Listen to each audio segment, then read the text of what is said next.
అధికారమంతా కొంతమందికే సొంతమైపోయింది. వలసలతో నడిగడ్డ బ్రతుకు ఆగమైపోయింది. తిరుగుబాటు జెండెగరలేకనే మార్పు మాయమయ్యింది. పలిసినోడి కుట్రెరుగలేకనే బానిస బతుకయ్యింది. ఎన్ని ఏళ్ళు ఇంకెన్ని నాళ్ళు ఈ అణిచివేత మనపై, ఎన్ని ఏళ్ళు ఇంకెన్ని నాళ్ళు ఈ అణిచివేత మనపై. ఎదురు తిరిగి పోరాడి నిలబడితే రాదా గెలుపై.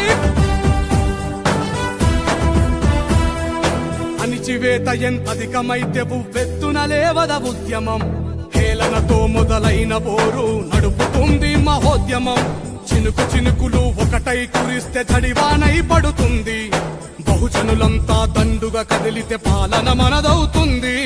చీమలు ఒకటై పామును చంపిన చరిత మరవవద్దు.